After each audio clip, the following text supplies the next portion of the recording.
சினிமாவுக்கு டாடா காட்டிவிட்டு ஹாயாக ஹனிமூன் சென்ற கீர்த்தி சுரேஷ் தமிழ், தெலுங்கு, மலையாளம் என தென்னிந்திய திரையுலகில் பிஸியான நடிகையாக வலம் வரக்கூடியவங்க தான் கீர்த்தி சுரேஷ். இவங்களுக்கு கடந்த ஆண்டு டிசம்பர் மாதம் திருமணமானது. தன்னுடைய நீண்ட நாள் காதலரான ஆண்டனி தட்டல் என்பவரை திருமணம் செஞ்சுக்கிட்டாங்க. திருமணம் முடிந்த கையோடு தான் பாலிவுட்ல அறிமுகமாகும் பேபி ஜான் படத்தோட ப்ரமோஷன்ல கலந்துகிட்டாங்க கீர்த்தி சுரேஷ். அட்லி தயாரிப்புல அவங்க நடித்த பேபி ஜான் திரைப்படம் கடந்த டிசம்பர் மாதம் 25ஆம் தேதியப்போ தியேட்டர்ஸ்ல ரிலீஸ் ஆனது. இந்த படத்துல நடிகர் வருண் தவானுக்கு ஜோடியாக கீர்த்தி நடிச்சிருந்தாங்க. பேபி ஜான் திரைப்படம் எதிர்பார்த்த வெற்றியை பெறல.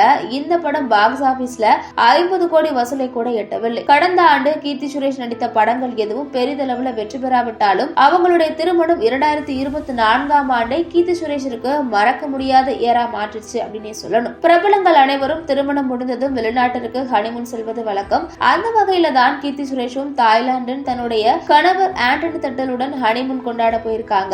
அங்கு இருவரும் சேர்ந்து புத்தாண்டையுமே கொண்டாடி இருக்காங்க. தாய்லாந்துல இருக்கக்கூடிய புக்கெட் தீவில் நடிகை கீர்த்தி சுரேஷ் ஹனிமூன் கொண்டாட்டத்தின் போது எடுத்த புகைப்படங்களை தன்னுடைய இன்ஸ்டா பக்கத்துல பதிவிட்டு இருக்காங்க. அந்த புகைப்படங்கள் தான் இணையத்துல படு வைரலாகிட்டு இருக்கு. தற்போது புது படங்களிலும் கீர்த்தி கமிட் ஆகாததுனால சினிமாவிலிருந்து தற்காலிகமாக விலகி உள்ளதாகவும் கூறப்படுகிறது. சோ பொறுத்திருந்து பார்க்கலாம் இது பற்றிய அப்டேட்டுகளை.